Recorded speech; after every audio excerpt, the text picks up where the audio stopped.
All right, welcome in to the debut of the podcast, the Will Wade Podcast, live, a property here of FM Digital Media. Looking forward to this as we're going to talk college basketball with one of the brightest minds in the sport. We will dive in each week to top 25 action, Southeastern Conference action, little NBA action. We'll break down some video and take your questions and answers here, a part of the Will Wade Podcast. My name is Jordy Culotta. I will be the host.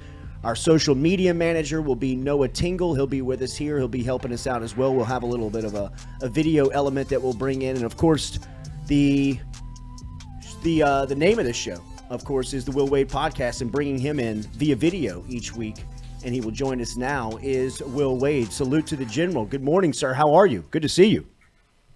Doing well, guys. How are you guys? Doing good, man. Very much looking forward to this. Thank you. I know we talked a little bit about it last week, but really looking forward to diving into the game and kind of allowing you to just talk through what you see, and we'll bring in a little video element. And as we said, we'll have an email set up for our viewers out there to get involved each week, where we will talk hoop at every level: recruiting, college, high school, NBA, all of it. We'll talk to Coach Wade. So, Coach, let's start here early on. Your teams have played in early invitational tournaments before, whether that was in Maui, whether that was in different holiday tournaments. We've seen that now kind of come and go through Thanksgiving, and more are going to pop up here through the Christmas holidays. What's the advantage of playing these early season tournaments, and how do you like them? Well, they're very challenging because you're always playing really good competition. I mean, you look at the PK 85 stuff out in Portland. The two brackets, I mean, you had Duke and Carolina in opposite brackets, and neither one of them won either event. The events were won by UConn and Purdue.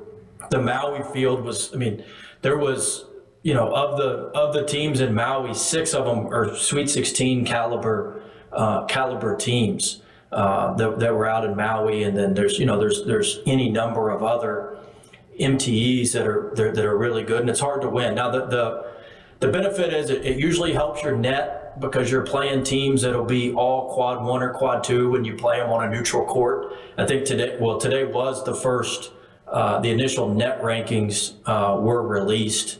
The top of it was about like you'd expect. Mississippi State was actually 5 or 6, and that's, I think, a product of they have a couple good neutral court wins over Utah and Marquette. But they also are so good defensively, it drives up their efficiency numbers with how good they are defensively. They've yet to allow a team to score, I believe, 55 points all season. And so, the early season tournaments can really help build your resume as you get towards March.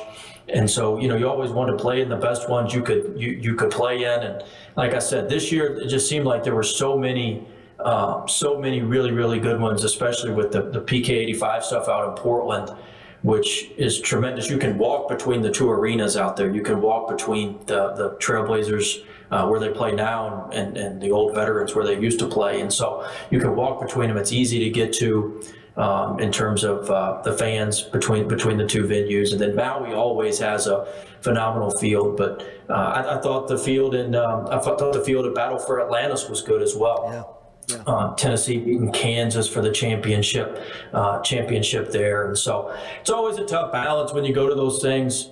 When you go trying to balance how much fun you want the guys to have versus you are there, and it has major implications in March. My second year, actually, the year we won the SEC, we went 1-2 in Orlando. I think, Jordy, you may have even gone with us. I was there, yeah. And we went 1-2. We had a great Jason and Mr. Fun and them had put together the fan group. We had a great crowd, and we beat College of Charleston in the opener, and then we lost a heartbreaker to Florida State in overtime. We had them beat, and then they had us beat, and we came back, and they hit a 3 in the corner. Capangeli hit a 3 in the corner to beat us, the right corner. And then the way those ESPN events work is you play Thursday, Friday, you'd have a day off on Saturday because they have college football all day on Saturday. And then you play on Sunday. So in the Orlando deal, they give you an option. They're like, your kids can all go to Disney World. And so me being the hardline guy, I was like, hell no, we're not letting our kids go to Disney World. There's no way in hell. We just got beat by Florida State in overtime. And finally, my staff talked me into. They're like, come on, coach. It's, some of these guys may never get another opportunity to go to Disney World. Like, we might as well let them go for 3 or 4 hours. So I compromised. We did a film session in the morning. I let them go to Disney World. Then we practiced, and then we promptly got our ass beat by Oklahoma State. I mean, it was bad. I mean, they beat the brakes off of us. And the only thing I think of the whole time is I let those some guys go to Disney World, and it was brutal. But as a coach, that's a balance. Like, a lot of our guys, that's maybe the first and only time they're going to get to go to Disney World. So, like, how do you balance them having fun and making it a great trip versus, it didn't hurt us because we finally caught stride and went nuts in league play. But how do you balance that versus how much and how important those games are? Think back to that. If we hadn't had as good a year as we were on the bubble, and that Oklahoma State game kept us out because, in my mind, I'd never be able to forgive myself for not preparing quite like we wanted to prepare. But that's the balance when you go to those tournaments. Atlantis is a phenomenal event, and they got water slides, they got all sorts of stuff at Atlantis that you can get into, and Maui's obviously Maui.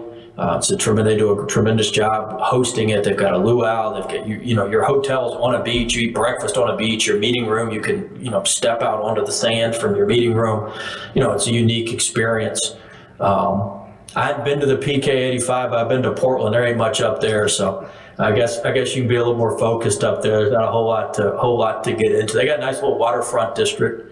But I don't think the fellows are too fond of that. So, but it's a tough balance as a coach because how important those are to your season, but you also want your guys to have a good experience as well. So I think a lot of teams took advantage of it. All those things are usually a net positive, unless you go 0-3. They're usually a net positive. You're going to get one good win out of it, and the losses usually don't hurt you too bad. You were people would look at your scheduling methods and model to try and mirror that because of just the expertise you seem to have in that field. You never worried about the schedule and being able to be tournament ready because of what you had done in the preseason. What's the formula there? What do you look for in scheduling, especially in the non-conference in this part of the year?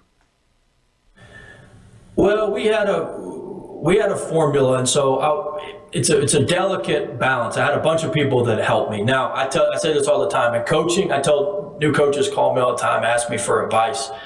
I said the 2 most important things, that you can do are recruiting and scheduling.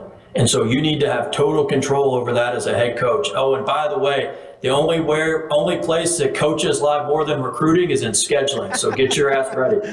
They're going to lie. That's why I did the scheduling myself. I would call and say, look, you go ask your head coach. This offer's off the table by the end of the day. We're going to pay you $95,000. It's off the table by the end of the day. If you don't want it, I'll go down to the next guy. And so, that's why I did it. That's to the athletic director? That's to the AD? I worked hand in hand. Well, we had a third-party company that I used that helped me identify some teams. They could run the advanced numbers metric for me and give me probabilities of quad 1, quad 2, quad 3, quad 4. And so I had that. And then Matt Laborde, I worked hand in hand with him. He was phenomenal. He's the CFO over at LSU.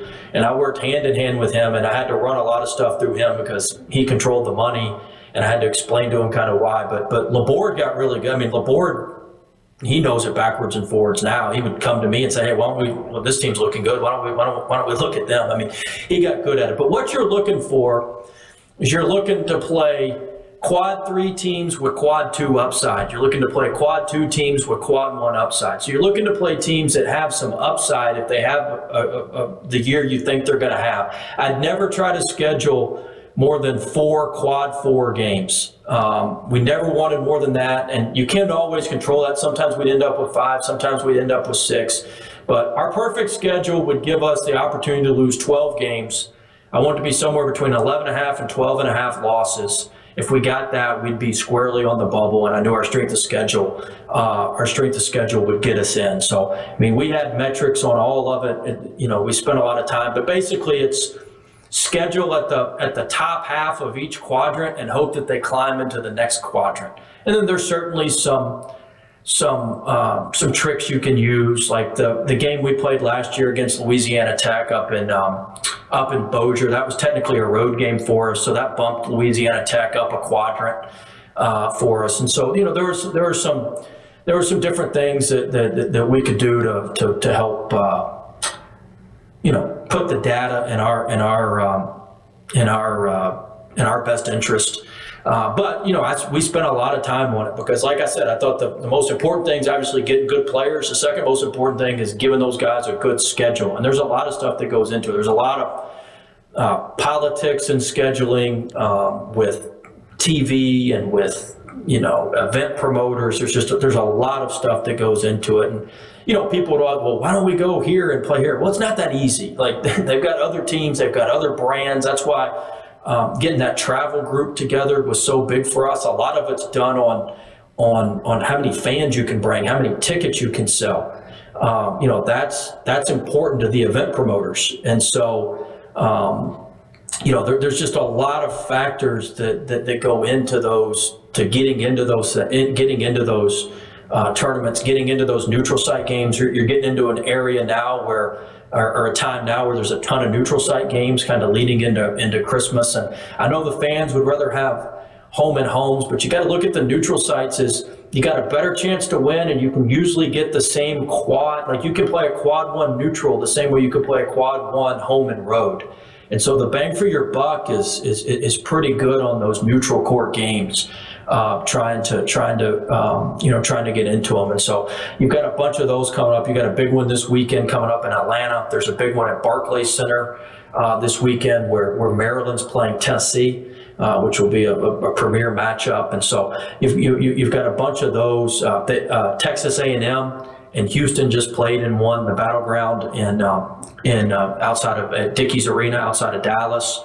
Where Houston played St. Mary's and Boise State played A&M, and so you've got a lot of those games coming up, which are important games as you build your schedule and you build out, try to get as many quad one and quad two opportunities as you can. Now, the good news is the SEC gave you a lot of chance for quad one and quad two, and it really lowered your exposure for quad three and quad four. And I'd be more uptight when we would play Georgia or Vanderbilt at home, knowing it was a quad three or sometimes a quad four game. I mean, I'd be miserable to be around for a couple of days before those because I knew those were just like must wins, and you couldn't drop those. And so I think there's a lot of that's the major plus to being in one of those Power Six conferences. It's just your conference schedule's all upside and very little downside. Early season teams that have jumped out to you. You mentioned that P6 tournament up in Portland. They had an incredible field, but one of the teams that a lot of people took away from it was Portland. What was the host team that really created a storyline early in the season. We'll talk about North Carolina. We'll talk about teams like Purdue. But what other teams have you seen here early on in the season that have jumped out to you? Yeah, Coach Liggins has done a great job at Portland. They've got they're a really good team, and I think a lot of people got to see that at the PK 85. And it goes to the point of when you can get power conference teams to come play on your court or in your city, there's not a huge difference. Look at the SWAC and the Pac-12. I mean, Arizona State's one loss this year is to our guy, Coach Jones at Texas Southern. I mean, Arizona State had a huge win last night over Stanford at home. They're 2-0 in the Pac-12 after they picked up a big win at Colorado the other night. And their only loss is at home to Texas Southern or at Texas Southern. And you look at Colorado, who beat Tennessee, but the game before they beat Tennessee, they lost at Grambling. And so, there's a lot of parity when you're a mid-major and can get the high majors to come to home court or play you at your place. It's an extremely difficult game. But I think Portland certainly is off. Is a team to watch out west. Utah State's off to a really good start out of the Mountain West. They're a team that their coach Ryan Odom, he was the coach at UMBC when they upset Virginia in that 16-1 game. It's actually Dave Odom's son who was the coach at Wake Forest in South Carolina, and he's done a really good job. You look at what Richard Pitino's done at New Mexico. They're off to a tremendous start. They beat a very good St. Mary's team. I think St. Mary's is going to challenge Gonzaga. I would look for St. Mary's to split with Gonzaga this year in the West Coast Conference. I think St. Mary's is really good. They played Houston down to the wire in that neutral site event I was talking about over outside of Dallas and Fort Worth. And so, I think those teams out west have really gotten off to a nice start. I think coming back east, St. Louis has done a nice job. They've picked up some really quality wins. I think they look like they're the class of the A10 at least to start here. Really underrated player. Not a lot of people know him. Is Yuri Collins, their point guard. He is just phenomenal. His assist to turnover numbers are through the roof. I think he had 20 assists in a game a couple weeks ago. Just a phenomenal player. And so he's, I think St. Louis is a team to really watch. Dayton's been good, but they're a little bit banged up. And then, as you look at teams that have surprised, everybody knew UConn was going to be good, but I think they really made a statement when they went out to PK 85. And, they look like the best team in the Big East, especially after Creighton's been taking on some water here. They lost a tough one to Nebraska last night for their third loss in a row coming out of Maui. But I think UConn has looked really good. I'm a little worried about their point guard. They kind of do point guard by committee and that sort of thing. But boy, they can shoot it. They've got a phenomenal big kid, one of the best big men in the country, and Adama down low, and they got a lot of guys who can shoot the ball. And so I think there's a lot of parity this year. There's a lot of teams that are jumbled up, and I think there's the teams that have taken some early losses that are going to get better as the season goes on and be right there at the end. I think Kentucky's a team like that. They picked up a big win over Michigan yesterday in England and in London. But I think Kentucky's a team that's going to pick up steam here as they move forward. I think UCLA is a team that had a tough one of those MTEs in Las Vegas. They lost 2 games in Vegas with Illinois, and I can't remember the other game they lost. But they beat a good Oregon team. They're 2-0 in the Pac-12. I think they're a team that's going to get back rolling and be in good shape. And so there's a lot of teams that are ranked high now that I think are could slip a little bit, and there's a lot of teams that are at the back end of the top 25 or right outside the top 25 that could really make a move. I'd really keep an eye on St. Louis. They have a good home win over Memphis. They've got some good neutral court wins. They had Auburn really in a tough position at Auburn. And Jordy, you've been to Auburn. That's the toughest place to play, in my opinion, in the SEC. And they had Auburn, they just missed some layups down the stretch, or they'd have beaten Auburn at Auburn, and Auburn's ranked in the top 15. So I think St. Louis is really a team to keep a close eye on. North Carolina was preseason number 1, Coach. They have struggled, and specifically on the road. When you watch the Tar Heels play, what do you see that is the issues here early on? Well, I think part of it is they got ranked off of how they finished the year last year. Mm-hmm. And yeah, they got on a great run in the NCAA tournament, but they struggled for most of the year. They're kind of the same team right now that they were from November to the middle of February, last year. They're basically the same team, and they're without the stretch 4, Manick, who was a phenomenal player for them. Baycoat's been struggling a little bit. The guards, Love and Davis, have been a little bit inconsistent, but I like their pieces. I think they got good pieces. My assumption is they'll put it together just like they did last year. I'm not sure they'll go on quite as much of a run, but I think their preseason expectations were a little bit, out of whack. They weren't the number one team in the country for sure. I think that was a little bit of revisionist history. If anybody can catch fire for a couple of weeks, that's what makes the sport great. But, the number one team's got to be consistent. I love having Houston there. I don't think there's a more consistent program in the country than Coach Sampson and Houston. I mean, they're just consistent. Like, they're not going to beat themselves. I mean, they're going to lose some games, but they're going to win, 27, 28 regular season games. They'll go 27-4, 28-3. I mean, they're going to win a ton of games. They're going to be consistent in that number one spot. I think they'll be top five probably all year if you're looking for just a real consistent kind of bell cow that's not gonna have a lot of issues. But North Carolina just has a lot of fluctuation to them, and I would say they're the same team they were for 80% of the season last year. Now it's just going to be, can they flip that switch and become the championship team they were that took them to the Final Four? Purdue's having a nice start to the season as well. What do you see in the Boilermakers? Oh, I mean, well, first off, they've got a freshman guard who is phenomenal. There's not a better, Tony Bennett and them are up there at Virginia, but Matt Painter and his staff at Purdue are about as good of evaluators as you can find in college basketball.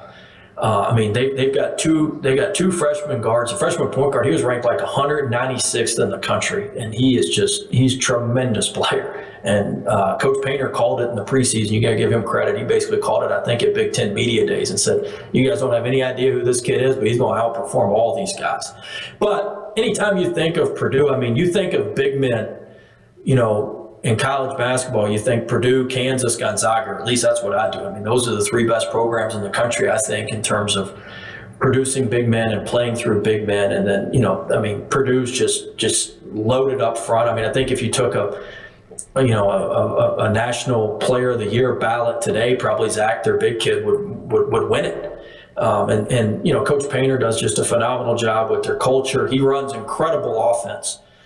Just runs tremendous offense, and they're extremely difficult to guard. They picked up a big win over Minnesota yesterday, and they're to open Big Ten play. So I think Purdue's been extremely impressive in the preseason so far, and they look like the odds-on favorite in the Big Ten, which is obviously one of the best conferences in the country. You brought up Auburn, and Coach Pearl's got a nice squad again this season. What have you made of the league here early on in the Southeastern Conference? Well, I think obviously Kentucky, Tennessee, Arkansas. I think Arkansas is going to be fine. They're just now getting Nick Smith back. Devo Davis has come back from a leave of absence.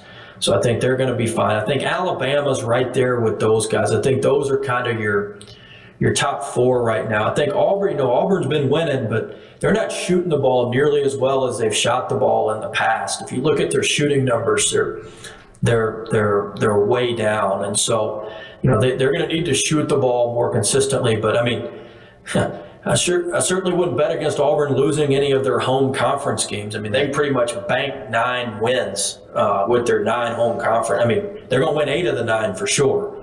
But I mean, I think they went undefeated last year. I mean, it don't matter how they're playing. They pretty much, I hadn't even looked at their home schedule, but they're going to be really good at home. But I mean, Alabama with Brandon Miller, he's a freshman, and he may be having the best year of any, the best start of any freshman in the country. The Noah Clowney kids, I mean, he had a huge game against South Dakota State the other day. I think he had 22 or something like that. He's a freshman. He was a 4-star kid. He was highly rated, but he wasn't highly rated where you thought he would make this type of impact early on for Alabama. And like I said, Arkansas, Anthony Black's been phenomenal. They're getting Nick Smith back. Jordan Walsh has been solid. Brazil, the transfer from Missouri, has been really good. Tennessee, they had the hiccup against Colorado. I was actually at that game in Nashville, but they seem to have gotten it back rolling, and won the battle for the Atlantis. They've trucked McNeese and they trucked Alcorn State last night. And so, they've got a huge, like I said, they've got that huge game coming up with Maryland and Barclays Center. And then Kentucky, they've had a really tough preseason with Oscar having the knee surgery, with Damian Collins having the family issue with his father passing away. I mean, that's tough. And so it's just going to take them a little bit of time. I know their fans don't want to hear that, but it's going to take them a little bit of time to kind of come together. And so I think they're going to be right there at the top of the league. I've been really impressed with Mississippi State. They play to their strengths. They can really, really, really, really guard. I mean, they're going to be no fun to play. It's going to be like going to the orthodontist when you play them. I mean, there's not an easy basket to be had. They run good offense. They play through Tolu Smith, who's a tremendous, tremendous big guy. I think State's going to finish a lot higher than they were predicted. He's just going to grind it. I mean, it may be 59, 55, but they're going to pull out a lot of games, and they're going to be very difficult to beat in Starkville. Florida's been a little up and down. They're searching for some consistency. They've had some injuries. Be interested to see how they do. Ole Miss just got roughened back. They lost a tough game to Oklahoma without him in the championship of that deal in Orlando, and then they just lost a tough game at Memphis on Saturday. But they have a freshman who's been playing really well too, Amari Abram, who was actually committed to Texas A&M and went to SoCal Academy, played for a guy, Julius V out there, who's a tremendous trainer, tremendous coach.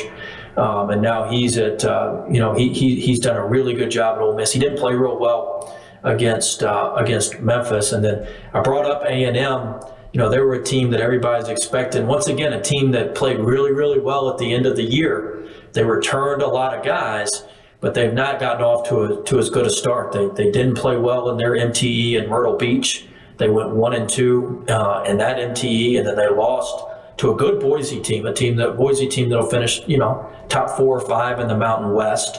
A good Boise team, but they lost that on a neutral court. Now, lucky for A&M, they're going to have plenty of more opportunities. I think they actually play Memphis just like Ole Miss did. Alabama plays. I mean, Memphis, give them credit for their schedule now. They played Ole Miss at home. They got Auburn in Atlanta on a neutral court. Now, that won't be very neutral. I don't know if you've seen Auburn play in Atlanta, but it'll be like the plains north up there. Right. I mean, I think that's a huge alumni base for them. They brought their band last year. We played right after them up there last year. I mean, it'll be like an Auburn home game.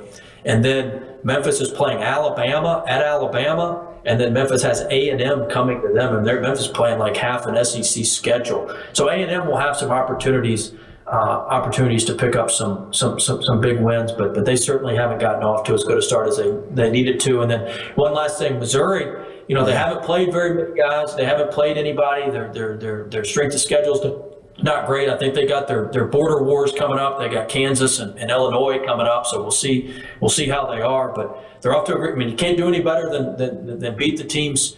Beat the teams you're supposed to beat. They picked up a big road win at Wichita earlier this week or late last week, and so you got to give Coach Gates and CY and those guys and Kyle Smith-Peters and those guys at Missouri, you got to give them a lot of credit for getting off to a great start. Shoot, they've probably already won almost as many games as they won all last year, and so I think Missouri's a team to certainly monitor in the SEC.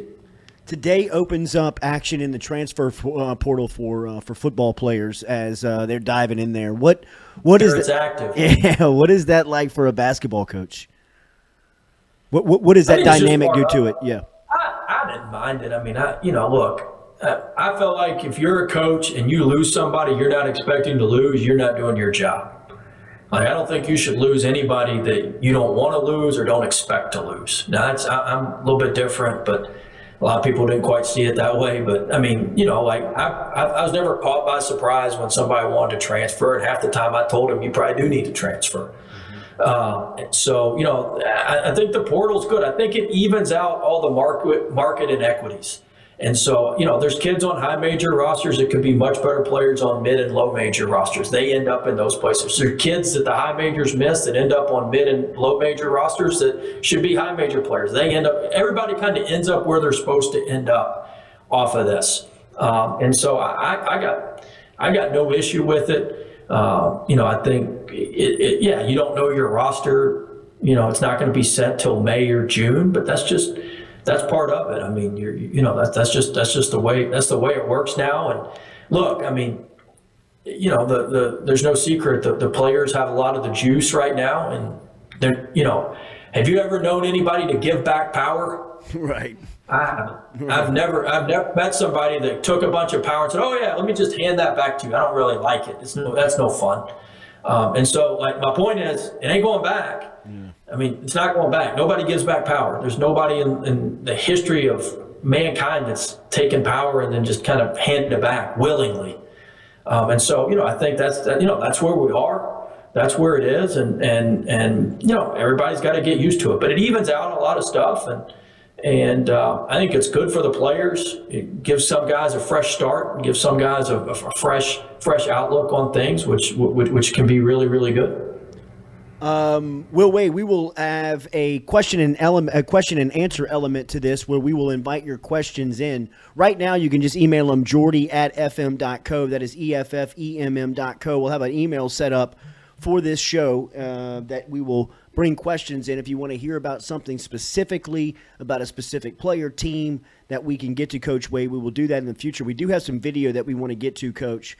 Lloyd, are we good here? Just let me know which ones you want. I want to go to the ones that Coach first sent over, and this is a sideline out of bounds and some action that he was looking at as far as a pretty good way to score from side out. Yeah. So this, So this was a late game. This was a late game situation that I was watching the other day, and this is a play that a lot of college teams have in some variation of this. And I thought this was really interesting. Stop it here. Can you stop it? Yeah, 1 second. Hold on. I'm new to this, Coach. This is new for me. So this is really interesting. We had a play in that was like this. We called it Bulldog because Brad Stevens made this concept famous when he was at Butler. And so we called it Bulldog for Butler Bulldogs. But we had a side out concept like this, and Brad Stevens took it to the NBA and popularized it at Butler and the NBA. And now a lot of NBA teams run it. I was coaching at an NBA training camp this summer, and somebody ran it against us to try to win a summer league game at an NBA deal. And a lot of people run it. And I thought this was interesting. Stop it here. Stop. I thought this was interesting because stop now. Yeah. So I thought this was interesting. Stop it here. So I thought this was interesting because Micah Shrewsbury, the coach at Penn State, was an assistant for Brad Stevens at Butler and with the Celtics. So this should have been pretty obvious this was coming. So they bring the first guy. So the whole key is you want to throw it to the backside of the rim and try to get some guys to sink in. But they set the guy at the top of the key sets his first screen to try to get his man to loosen up a little bit, and then that way it's a clear screen and there's no help for the shooter who they're bringing to the ball. And you throw it over top, try to get him to sink in a little bit, and kick it out to the shooter. There's a bunch of different ways to run this, but this is a good way to run. Skip Funk There's for no the help, tie. and it's going to be comfortable switching 1 through 5 here. Really well designed play. Really good play. By Coach Shrewsbury, and something that he learned with Brad Stevens. And I would venture to say 50 to 60% of colleges have some play like that in their playbook. Now, ours was a little different. We cross-screened with the point guard trying to get you to switch, and we were going to throw it to Efton on the backside, 7-footer, thought he could catch it. And then we set a wiper screen, so we screened, and then we re-screened to bring the guy back for the ball. So ours was a little bit different, but it was the same concept. We were running it in the preseason. We ran it for Adam Miller, but in a game last year, we'd run it for Brandon Murray. But it's a common action, and I thought that was really interesting that the Penn State ran that Brad Stevens action at the end of the Clemson game, and they obviously banked it in. But it's a well-conceived play that Brad Stevens came up with, and like I said, he used it in college. A lot of colleges used it. He used it in the NBA. A lot of NBA people use it, and just a good sideline out of bounds, late clock play. How different is strategy from the highest level to the college level when you look at the NBA? Well, the NBA is different because there's a lot more side. That's why they're really good at side out of bounds. There's a lot more side out of bounds. In college, there's a lot more baseline out of bounds. Now, late game, it's going to be side out of bounds, but the rules are different in the NBA. The help rules are different. That's why look, college, what's the one rule everybody complains about? The block charge, right? Mm-hmm. Well, the NBA, you don't ever see block charge, right? You only see charges really taken on the ball because there's defensive 3 seconds, and for good reason. And college should look at this. I think the block charge is just a poor rule. I think it's officiated most of the time correctly. It's just a poor rule. But why does the NBA have defensive 3 seconds? Because they're smart. They don't want the backup center taking a charge on LeBron James and giving a chance to hurt LeBron James. That's not good for their product. It's not good for the league. They don't want, some stiff four-man to take a charge on Damian Lillard. Like that's not what they're after. They're trying to protect the players. And so it's a totally different game offensively because of that. And you can't do some of the things that you can do in college. That's a physical game. I mean, those are grown men, and the pace and the speed is extremely, extremely quick. TV doesn't do it justice. There's just the rules are different, and they're catered more towards offense in the NBA. You've got to have unbelievable one-on-one defenders to be able to stop anybody at that level. But